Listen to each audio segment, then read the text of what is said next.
Oh, no, I didn't see him yet. Okay. Good afternoon, everyone. It is Tuesday, October 13th, 2015. This is the Fairmont Area School Board meeting. Our roll call this evening is all 6 members of our school board are present. Please stand with me for the Pledge of Allegiance.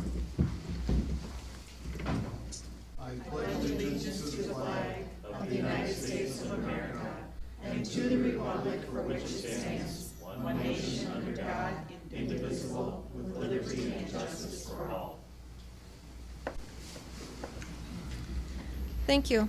Has everyone had a chance to review the minutes of our last meeting, which was in September on the 22nd? I have make a motion to approve those minutes. Thank you, Dan. Is there a second? I'll second. Thank you, Nicole. I have a motion by Dan, a second by Nicole to approve the September 22nd, 2015 school board meeting minutes as printed. Any further discussion? If not, all in favor? Aye. Opposed? Motion carries. Then if you look at your agenda this evening, just one will, on celebrations, school and community reports, Chief Brolsma is here this evening to talk to us. So you can add that name in. Anything else that needs to be changed or added? We did not have a CER council meeting in October. That was canceled. So our next one will be November 12th. Okay, so we'll remove under board committee reports, CER advisory council meeting item C. Well, that will be removed. And the next time you have a meeting, we'll have a report. Thanks for letting me know, Danielle. Anything else that needs to be changed? I move to approve the school board meeting agenda for Tuesday, October 13, 2015 with said changes. Thank you, Nicole. Is there a second? I'll second it. Thank you, Julie. I have a motion by Nicole, a second by Julie to approve the October 13th, 2015 school board meeting agenda with the additions. Any further discussion? All in favor? Aye. Opposed? Motion carries. All right, then we'll move to the celebrations and school and community reports. And Chief Brolsma is here this evening to give us an update on the situation that we had at our school buildings yesterday. So welcome. Yep, to the.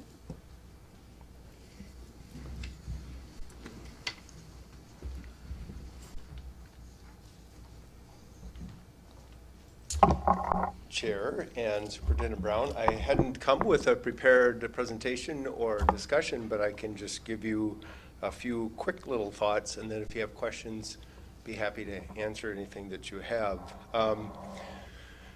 This was a difficult event for staff and parents and kids and community and that whole matter, and so we take this very seriously, and we're actually very happy to just have a conversation with the community because we know that there were a lot of parents that were alarmed and concerned about how this all played out. So we're absolutely looking forward to any other dialogue or input that you have.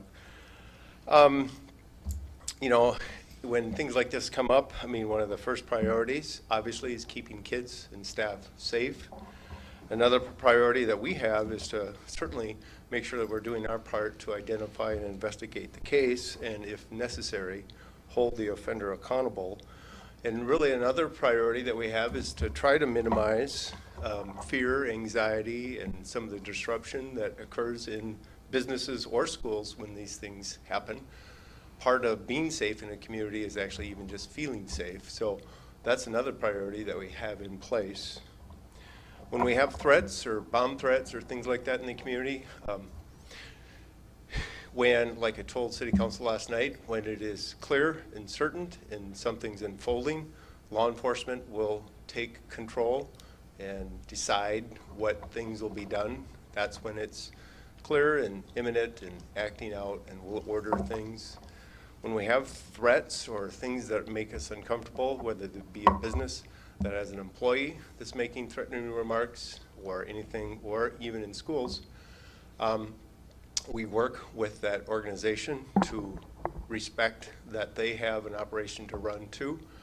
We want to be a partner in helping keep their business safe or their school safe, but when it is just a threat like that, we do work with the organization and respect some of the decisions that they have for their business, for the people that they're responsible for. That certainly is kind of one of the cases that occurred in this recent incident. I think it might be helpful, and just understand, I didn't prepare this. I'm just kind of telling people a little, some general things. A lot of this stuff is kind of a continuum. I think a lot in life helps us to understand continuums. Again, sometimes there are those actions that we know that are going on, that we know who the offender might be, and we know their history, and they make certain statements or threats or actions, and it's pretty clear how risky this is. And on the lesser side of that continuum are some of the conversations that we all share with sometimes a friend or something that's less than ideal, sometimes careless, sometimes really wrong, and sometimes criminal. And those things are kind of shared with one another, and that's between two people, and then you go up the continuum, and then it's kind of getting into this thing where now people will post comments on social media that get posted, that other people read, that just makes more people fearful. As I look back at this incident, we are needing to remind the public that that threat that came in was scary and made us all concerned. But it was viewed heavily as a comment that was somewhat posted like that, more for the intent of scaring, alarming, disrupting, had potential to be other things, but we work with those kinds of matters day in and day out. I think yesterday we had 2 suicide calls. The officers did a phenomenal job working with in addition to all that other stuff that's going on. The public does not understand. We're professionals. This is what we're doing. And so anyways, it is a continuum. We work with the individual or the organization to try to best resolve this. And I don't know for sure if everything was achieved perfectly on the disruption and the concern for parents, but we're here to work with everybody in the schools to take input and keep trying to do better. It is, I think everyone was relieved that we did make an arrest last night at 6:30. The individual is in custody. He probably actually had a court appearance not too long ago, so it'll be out in the paper. The public will be able to understand more about what actually took place in this case. Very important thing that we want to tell the community is that if we really want to be safe, man, if you see it, then say something. And that's absolutely the case in this matter. Students, faculty, they saw something, they were uncomfortable, they informed staff, principals, they notified us. If we really want to keep things safe more and more, the best thing we can do is if you're suspicious or you're concerned about anything and you hear about that, give us a call, and we can really work with that matter and have a much higher chance of solving these things. And the last thing I'll just say that I think may help a little bit, and I understand there might be some other meetings down the road too about this. You know, as we look at about all the school shooting history, it scares us all. It's 24/7. It's coming into our homes every day. We really are on a heightened time for, you know, this kind of action. But at a very low degree, when staff is aware and police are aware and we're all prepped, ready, those matters aren't occurring in schools and businesses when everybody's ready and prepared and looking for it. They kind of happen at a high degree when, you know, they choose opportunity and secrecy and things like that. So might be just something for people to keep in mind, but we're open for comment, and we really want to do the right thing to serve Spearmont area schools and the citizens well. So that's a lot of information for something not prepared. So I any guess questions, or? I guess a lot of what I heard from yesterday was about the process and the timing and things. So maybe you could just go through a little bit what the police process is in a situation like this, and how you work with the district to make decisions to move forward. This particular information came in on a Saturday morning. I think most people realize it came in from a student, and they alerted staff, and staff called us, and there was a lot of conversation and cooperation between everybody to figure out, you know, how can we work this matter. I think everybody understands that a posting was made on Yik Yak.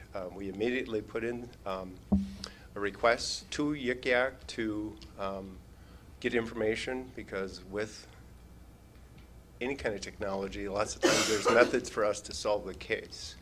And so we had requests right into the company immediately. Unfortunately, we didn't get any return calls until Monday morning. And so we were working on the case, trying to solve it, and it would have been nice to have actually had the case solved by the time that school started on Monday, but of course that just didn't happen. But normally we'll work with individuals to find out who suspects might be, and if there's opportunities to clear the case, that's what's done. Yep. Yep.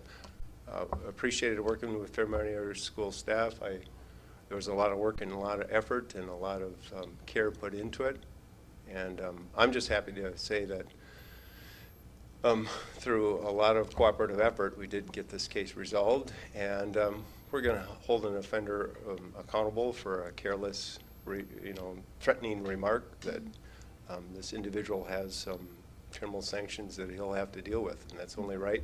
We'd certainly like everybody else to understand that this kind of behavior is taken to very seriously, and that's why all that operation was put in place, just because even a careless, reckless comment that was so inappropriate like that, now he's got some severe consequences to pay for. So don't go there. Think about what you're doing before you take those actions, and then if you're ever suspicious, if you see something, make sure you tell some staff.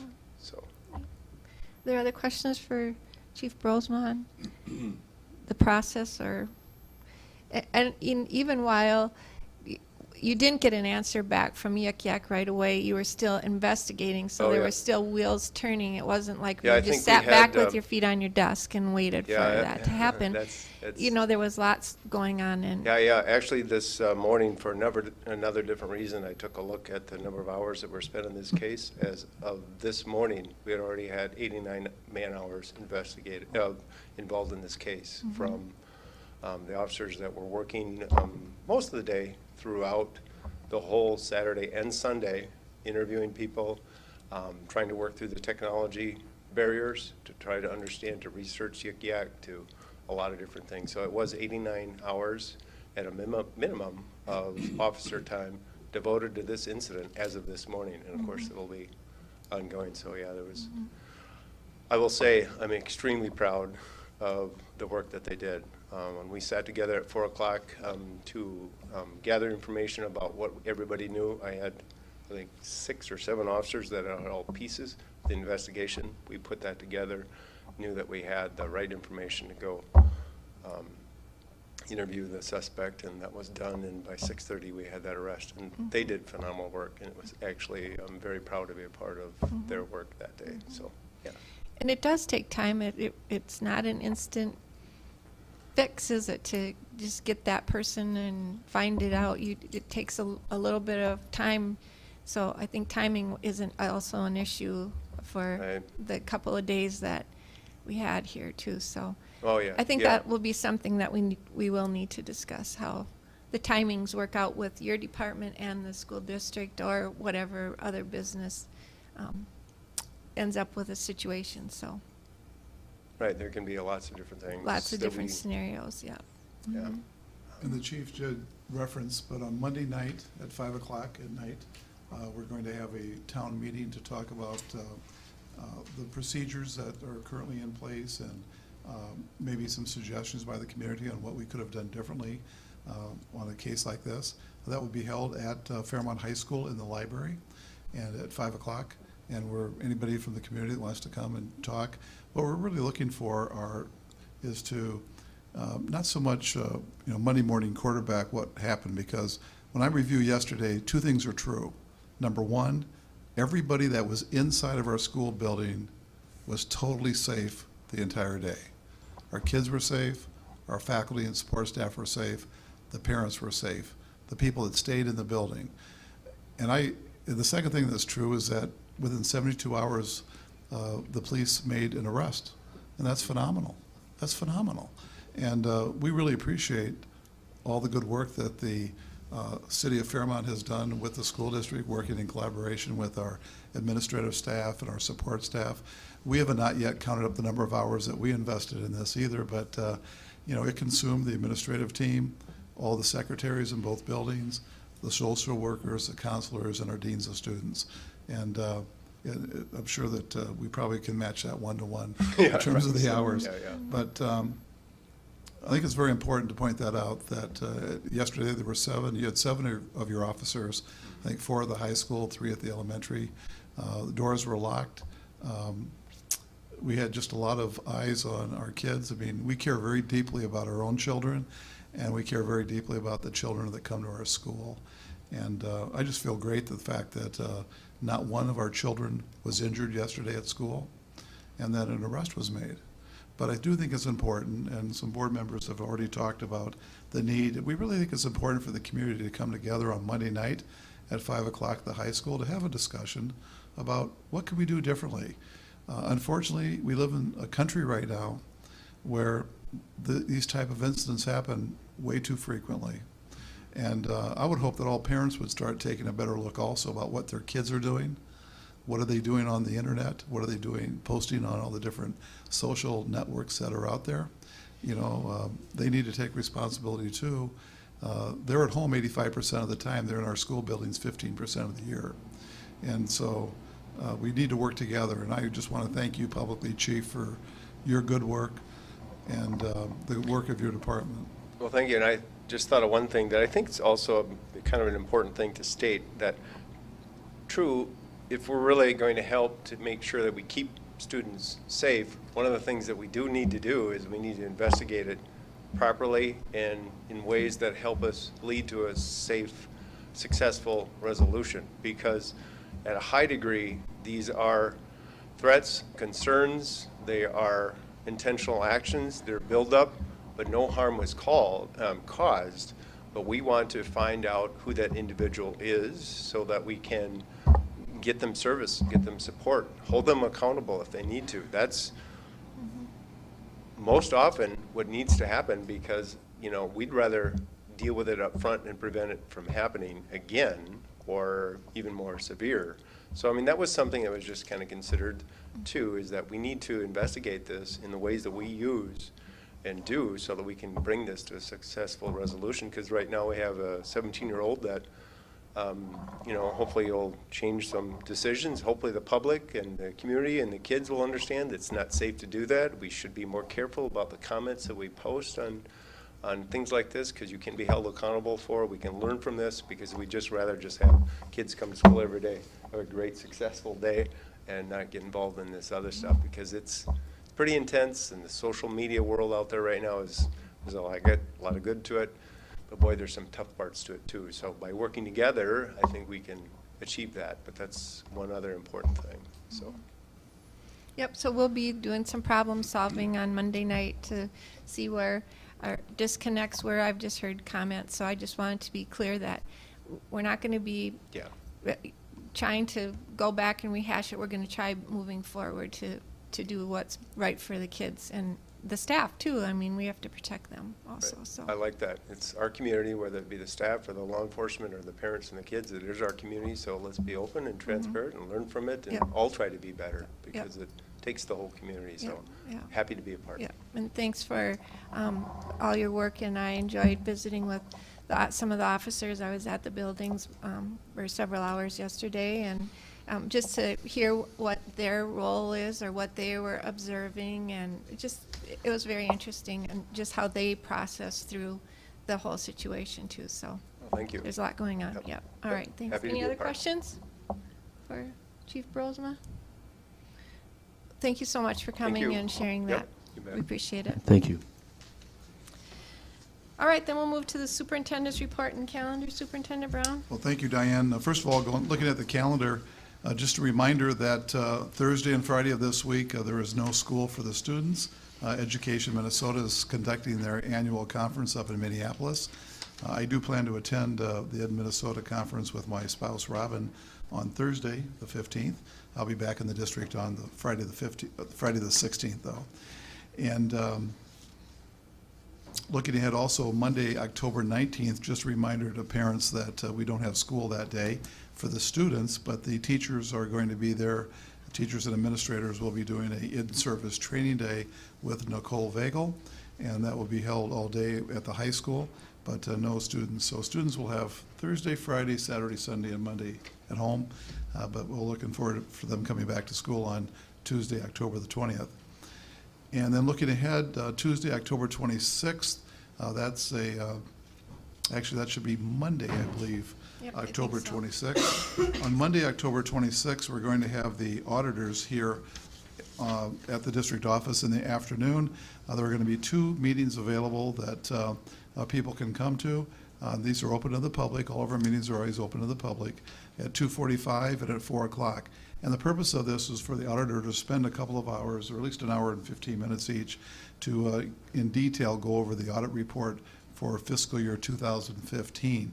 And then that audit report will be presented to the school board at our next meeting 2 weeks from tonight on Tuesday, October 27th. And we've invited representatives of the faculty that were on the negotiations team to join us. We've done that the last 4 years. And anybody in the community that wants to come and listen to and review the audit report, that is public information, and audit reports are available for the public. And just looking at the enrollment report for tonight, we're serving 1,718 students. We have 816 students at the high school and 902 students at the elementary. If you notice, we have a number of elementary students that were migrant workers that are only here for about 4 weeks, and they've returned home to Texas. And we did pick up a few extra students at the high school over the last few days. And so our enrollment's very steady at 1,718. And that's all I have. That's all you have? Yep. All right, any questions for Superintendent Brown? Okay, then we're going to move to financial business. We have some donations, Dan? Yes, I have a couple of donations, a couple of resolutions here in Appendix A. If I can get my papers unstuck here. First of all, I would introduce the following resolution and move its adoption. Whereas the Pizza Ranch of Fairmont has donated $118 to CER for youth activities, and whereas no conditions are placed on this gift, therefore be it resolved by the Fairmont Area School Board to gratefully accept the gift. Thank you, Dan. Is there a second? I'll second it. Thank you, Julie. So I have Dan introducing the resolution and Julie with the second, and we'll have to vote. Danielle? Aye. Dan? Aye. Chair votes aye. Nicole? Aye. Julie? Aye. Rufus? Aye. The resolution is adopted, and we thank the Pizza Ranch for their donation. The second one, Dan? Yeah, more good news here on Appendix B. I would also introduce this following resolution and move its adoption. Whereas CHS has donated $500 to the Fairmont FFA program and $1,500 to the Fairmont Junior Senior High School Cardinal Fund. And whereas no conditions are placed on this gift, therefore be it resolved by the Fairmont Area School Board to gratefully accept the gift. Thank you, Dan. Is there a second? I'll second. Thank you, Nicole. So I have Dan introducing the resolution and Nicole with the second for the CHS donation. So we'll vote again. Danielle? Aye. Dan? Aye. Chair votes aye. Nicole? Aye. Julie? Aye. Rufus? Aye. The resolution is adopted. Thank you. Thanks, Dan. Okay, then moving along, we'll do the financial bills and reports, and Sue Nelson's here to talk about that. Good evening. Tonight on the agenda, we have the approval of the September 2015 Treasurers Report and single checks, and the wire and transfers from September 18th through October 8th, and the payment of the October 13th bills. So you should have a document in front of you that's entitled September 2015 Treasurers Report or Cash Balance Report, and that lists all of our different accounts we have within each different fund, and then the total as of the end of September. And if you flip that over, you have the wires and transfers from September 18th through October 8th. I'm just looking at a few of those. The very first one is some revenue share through Commerce Bank. So if we make payments through Commerce Bank, we get a little bit of revenue back each month. The next three are associated with our payroll in September. And then we have a couple that for the life insurance, long-term disability, and MII health insurance. Those are for October. We prepay those at the beginning of the month, where most things are paid at that payday. But those three are paid earlier in the month. And then you can see our P-card payment of $9,518, and we'll look at those details here in a minute.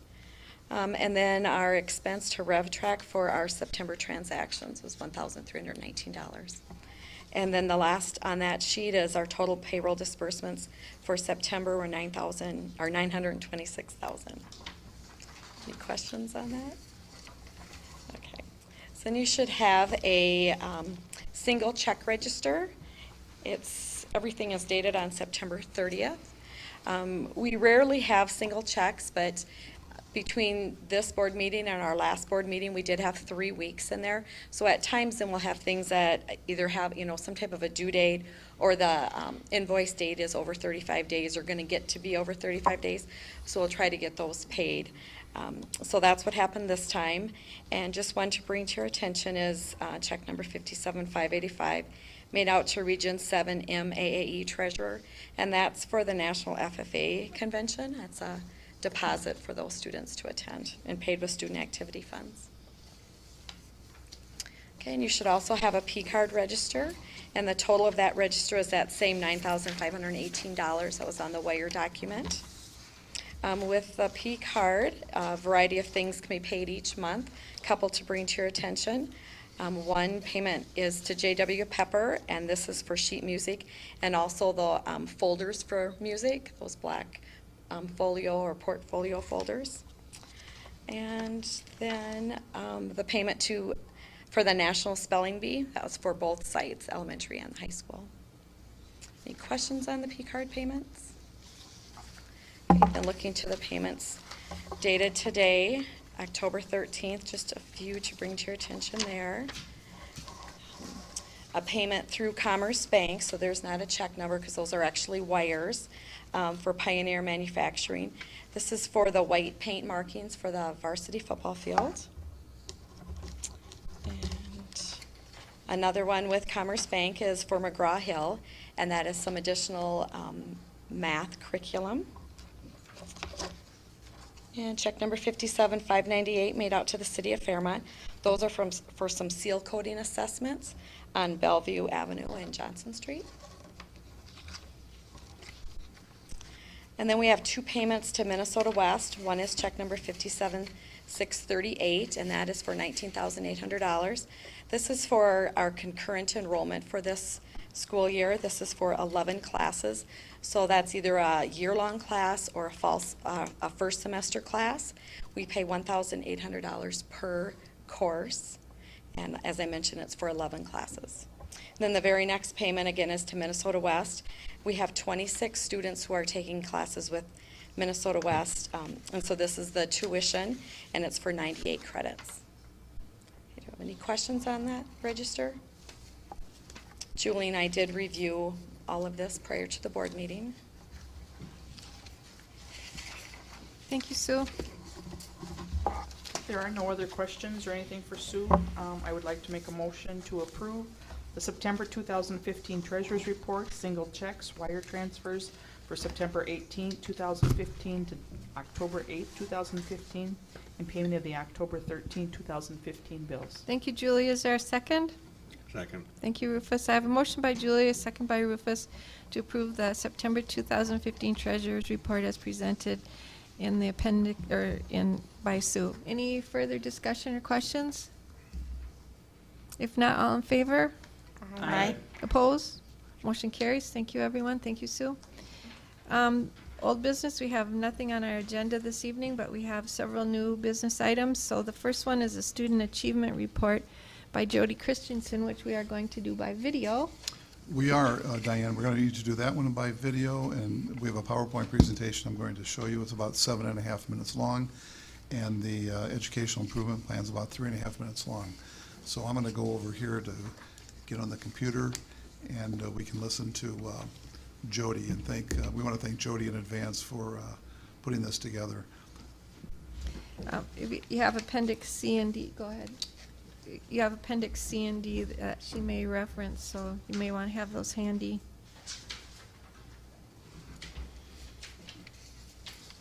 You see that okay?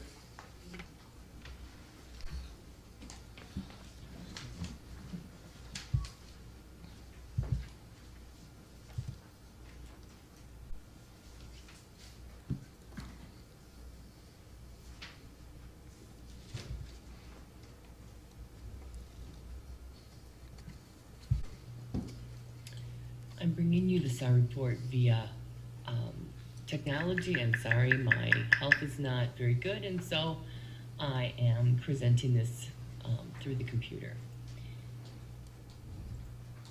The goal of the SAR report is for us to take a look at student achievement through the year. Our assessment system is what we're really presenting, and our assessment system has 3 goals. We are determining proficiency of our students, how many have met standards, are they growing adequately at all levels, those that are proficient and those that are not proficient, and finally, is our curriculum effective enough to move our students? And during this last year, this current year, we made our index score only in our Hispanic group in math and reading in the elementary, and limited English proficiency in math and reading. And at the high school, we made our index in math through Safe Harbor. Now, that might be a concern to you, but part of what's going on here is we are competing with the state of Minnesota and other schools. And we actually have improved in our status in the state. As you can see, our achievement, our proficiency level is lower, but growth is very high. Our achievement gap reduction is respectable, and our graduation rates really improved from past years. So in comparison with other schools, we actually have improved our status. Now we're looking at student achievement, just general achievement in math, reading, and science. The next 3 slides measure proficiency. The blue indicates those that exceed standards, the green, those that meet standards, the yellow, those that are partially proficient, and the red, those that are not proficient. The first column is the state's levels in each of the areas, and the second column is Fairmont's levels in each of the areas. Now you can notice in math that we have a slightly more partially meeting standard than the state, and in reading and science we have more did not meet standard than the state.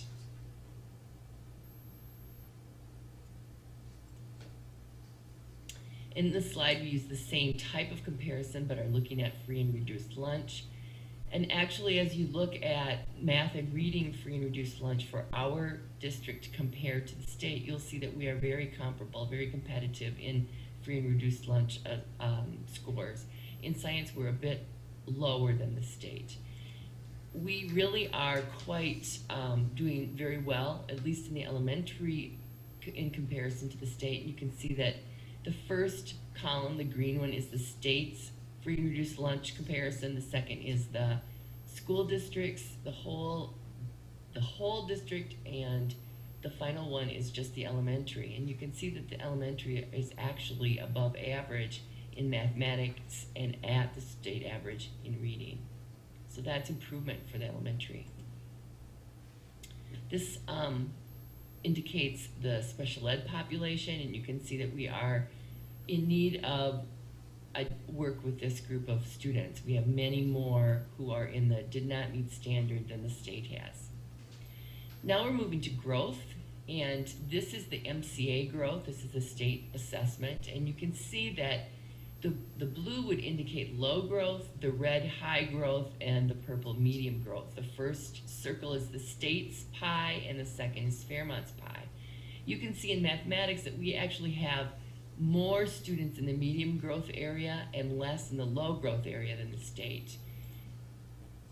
We also use the NWEA to help us measure growth, and in this particular picture, the purple is growth of students who were proficient, meeting their growth target. The green is students that were not proficient but met their growth target. The blue is students that were proficient and did not meet their growth target, and the red is students that were not proficient and did not meet their growth target. So of these pieces of the pie, the largest concern is keeping students who are proficient growing and meeting their targets in math. Now we look at reading, and we almost see identical pies. Minnesota and Fairmont have very nearly the same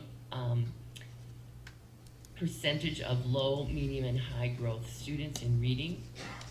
If we look at the NWEA and the growth there, if you recall, the purple is the proficient, green is the meeting target, the green is students who were not proficient but met target, the blue is students that were proficient but did not meet target, and red is students that were not proficient and did not meet target. The same kind of concerns appear here. We really need to keep our students who are proficient growing and meeting their growth targets. Now we look at kindergarten and first grade. We use the Ames Web assessment to measure progress in this area. The strength that we have in kindergarten is phonemic segmentation. Phonemic segmentation asks students, proposes a word to a student and asks them to identify the sound. So a tester would say, tell me the sounds in cat, and a correct response would be k, a, t. This is a foundational skill for being able to use phonics, and you can see that we have quite a few students meeting target here. Our weakness is letter naming fluency, and this would just be the speed and accuracy with which you name letters. In kindergarten, the math, we have a strength in oral counting, but kind of slow growth in all other areas in math. In first grade, we have strong phonemic segmentation, and our weaknesses in reading fluency. Each year, based on the data that we review during the summer, we develop an educational improvement plan that is really designed to keep us all moving in the same direction and meeting the same goals. And so that's the piece of the pie that I will be presenting next. I'm sure that you can ask questions of Mr. Brown. Don't be so sure of that. If you have any questions, though, Jody said that she would be available by email. If you have any specific questions about any of the data points that she was playing out.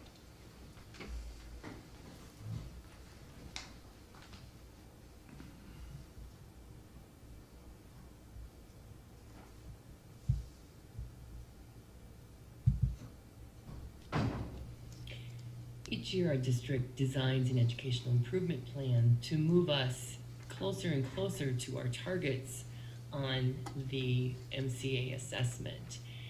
And if you recall from the previous presentation, that plan is really designed to keep our district moving in the same direction. Districts that are successful all share the same kind of language, the same kind of programming, and so our educational improvement plan is meant to provide that for our district.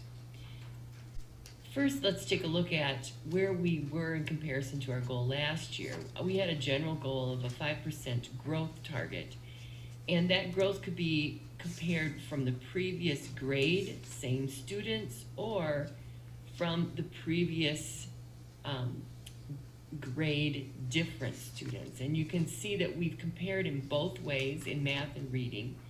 The green is where we have met that goal or very close to meeting that goal. We've met in terms of comparing to the same group, having growth in 7th and 6th grade, and then in comparing to the previous grade level growth in 7th, 6th, 5th, and 4th grade in math. And in reading, we have a 6th grade that made growth compared to the previous year's students. 5th grade made growth both ways, and 4th grade made growth compared to the previous year's students. So this reflects very effective growth. We're maintaining a similar goal that the Fairmont District will increase the reading and literacy skills of Fairmont students so that each grade level raises the percentage of learners meeting standard by 5% net gain on the MCA reading assessment. While we are putting reading in our goal primarily because that's the lowest area of achievement, we also process this goal in mathematics as well. The action steps that we're using this year are similar to last year's, but I have slightly different focus. We are looking at aligning curriculum and focusing on common assessments. Assessments allow us to measure progress with our students in the curriculum, and so we're really focusing on developing aligned assessments. The second area is focusing on high-impact strategies that allow for differentiation with our areas of need. We saw from the data that special education was a concern. Language challenge students, while not that great of concern, still need to be moving, and our exceed standard students, those that are proficient already, have some lack of growth that we want to counter with our action plan. And finally, we have a plan for reflection that includes teachers reflecting on engagement in their classroom, on their questioning levels, and on their rigor. So those are the elements of our plan, and you can see the plan in more detail in front of you.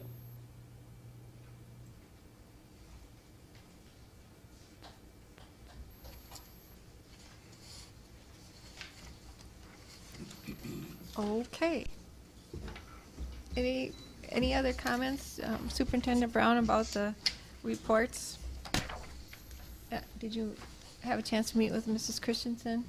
I did, before? Okay. a little bit. I don't really have anything else to add. The improvement plan went through the Staff Development Curriculum Committee the other night, or at least previous nights. And so I think for board action, we just need to accept both of those Okay. reports. All right. So I would entertain a motion on the student achievement report then. I move to approve the 2014-15 Student Achievement Report for the district. Thank you, Nicole. Is there a second? I'll second it. Thank you, Julie. I have a motion by Nicole, second by Julie, to approve the 2014-15 Student Achievement Report as presented and printed in Appendix C. Any further discussion? All in favor? Aye. Opposed? Motion carries. Thank you. Then Education Improvement Plan. I move to approve the 2015-16 Education Improvement Plan as presented. Thank you, Nicole. Is there a second? I'll second it. Thank you, Julie. So I have a motion by Nicole, second by Julie, to approve the 2015-16 Educational Improvement Plan as presented in Appendix D in your packet and through Mrs. Christensen's presentation. Any further discussion or questions? If not, all in favor? Aye. Opposed? Motion carries. All right, thank you. Now we'll move to policy. We have a reading of a policy. Rufus? This is the first look at policy 539, tuition agreement for secondary students. The purpose of the policy is to provide Fairmont area schools the ability to enter into a tuition agreement with other school districts with contiguous boundaries with the Fairmont area school district, and it's an agreement for tuition. It's the changes are simply an update based upon changes in state funding. And this will come back to the board next time, I think, for approval. Right. Yep. Any questions for anybody on policy committee on that one? All right, thank you, Rufus. Next, we have assurance of compliance report. Julie?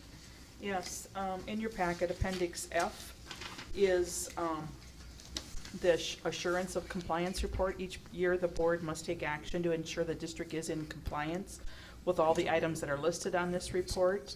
Okay. And many of these items are covered under our policy manual as well. And so there've been I think there's a couple of changes here. It's noted that human rights officers, Matt Mahoney, 504 coordinators, Kim Niss, and there were others, but this has all been reviewed, and this does need to be submitted, approved and submitted to the state by November 15th. So with that, I would make a motion to approve the 2015-16 Assurance of Compliance Report. Thank you, Julie. Is there a second? I'll second. Thank you, Rufus. I have a motion by Julie, second by Rufus, to approve the assurance of compliance report for the 2015-16 school year. Any further discussion or questions? All in favor? Opposed? Motion carries. Thank you. Then we have the teacher seniority list, Nicole. Yes, it's Appendix G in your board packet, and this is the 2015-16 teacher seniority list. It includes the seniority for tenured teachers and a list of non-tenured teachers indicating what year they will obtain tenure. It also lists tenured and non-tenured teachers for ECFE. This list was posted on the district website 2 weeks ago so that teachers and staff had the opportunity to review the information. With that, I move to approve the district's 2015-16 teacher seniority list. Thank you, Nicole. Is there a second? I'll second it. Thank you, Julie. A motion by Nicole, second by Julie to approve the 15-16 teacher seniority list as presented in Appendix G. Any further discussion or questions? If not, all in favor? Aye. Aye. Opposed? Motion carries. Thank you. Then we have a personnel item, Rufus. Matt Mahoney has recommended that Chris Olson be hired as head boys hockey coach. Chris has 7 years' experience coaching hockey. He has served 1 year as assistant coach for the Fairmont High School boys hockey team and 4 years as an assistant, and 2 years as head coach for the Fairmont Youth Hockey Association. I make a motion to approve the employment of Chris Olson as head boys hockey coach beginning with the 2015-16 school year. Thank you, Rufus. Is there a second? I'll second it. Thank you, Julie. A motion by Rufus, second by Julie to approve the employment of Chris Olson as the head boys hockey coach. Any further discussion? All in favor? Aye. Aye. Opposed? Motion carries. Then we're down to board and committee reports, and unfortunately, Dan had another commitment to head to, so I do Operations have- Committee, you want to take I Julie? do have the minutes on my phone here. I Okay. can go through it, I can read it here. There were just a couple of things that we had that day. We talked about long-term facilities, the maintenance budget, just kind of did some more talking about things that we have on the budget now that we want to do, you know, should we go ahead with those things? And that's what, you know, that's what this budget is for, so we can kind of pre-plan some changes and that we would need with it, depending on where our funding would be at. And then the other item that we discussed that day was, we met with the hockey and soccer associations and just heard again from them what their requests were. They came with some new paperwork, some new numbers and that for us to take into consideration about funding sources, so. I just want to add something. In terms of the long-term facility maintenance, there were 3 major projects that we approved. If you can Yeah, recall. I didn't read in the fine print. Okay, I just want to point those out. In the summer of 2016, we will be resurfacing the tennis courts. It's been 6 years ago since we did that in 2010. And then we're going to start some roof repair.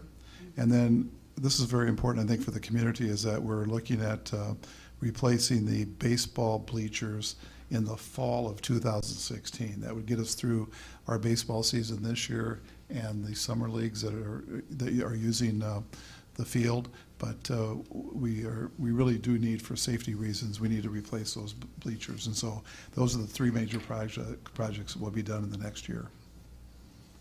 All right, any other questions for operations? All right, then, Policy Committee met on October 6th, and we talked about the graduation policy that we have, which is number 534. And after much discussion, we've decided that there were no changes or updates needed to that. We were in compliance. Then we also talked about Policy 539, which was the first reading tonight on the tuition agreement for secondary students, and that will come back to our next meeting. And then we also had some discussion on the funding for the hockey and soccer programs, and some of the information that operations had was presented to us too. So we will be working with that again. Any questions on? There's a survey in the back. Oh. And we also talked about the, we have to do our board self-evaluation, which should be in your packet, so complete those and then turn those in at the next meeting. And then we also talked about having surveys sent out to students and the staff and community, so on some various questions, so we're working on that part too. So, do you have anything to add on that? I mean, what? Well, Can't remember. maybe Joe can just explain, you know, the Quaglia. Quaglia, the Okay, company I that couldn't we're. remember the- Right, Dr. Quaglia has been around for about 20 years. He is kind of an expert in terms of making sure that we measure the voices of our students and the voices of our parents and the voices of our faculty and support staff. And so they've been doing nationwide studies, nationwide surveys for about 20 years. And we're going to be contracting with them to do something before the end of this year, so it'll be sometime probably November, December. that we want to do it sometime around before the first semester ends. So before, mid-January probably we'll do something. And what's nice about this is that it's very quickly, it's done on the computer, it doesn't take very long to do. But more importantly, you're going to get a really nice packet of really research-based results about what our kids feel like in terms of their academics, and how parents feel about the school district, and how our faculty and staff feel. And we just feel like it's a good time to do that. What's the turnaround time for the results then? I think just weeks. Oh, Yeah, really? Yeah, Oh, happens that's pretty good. quickly. If we do it at that time, then at least, some things we could work on already yet before the end of the school year. That's correct. All right, any questions on policy committee? And then we removed the CER advisory meeting, but SDCC met yesterday, Nicole? Yes, we met yesterday afternoon. Our meeting was not very long because people were occupied with other things, but our staff will be receiving a specialized training from Nicole Vagel on Monday, which is when students are not in school. And Nicole Vagel is an educational consultant that specializes in curriculum design and assessment. So most of the time was spent just discussing that day and making sure that all of the schedule was distributed appropriately, and that people knew who was going where, and so that our time with her, which is very valuable, is spent wisely. All right, thanks. Any questions for Nicole on SDCC? And I'd just like to give a reminder on Monday, October 19th at 5 o'clock at the High School Media Center. The community is invited to come and talk about some of the good things and maybe not so good things that happened on our yesterday at the schools. So just know that you're invited to that. Anything else that needs to come before the board this evening? If not, I'd entertain a motion. I make a motion to adjourn. Thank you, Rufus. Is there a second? I'll second. Thank you, Nicole. I have a motion by Rufus, second by Nicole, to approve adjourning the school board meeting at 5:51 p.m. All in favor? Aye. Opposed? Motion carries. Thank you, everyone.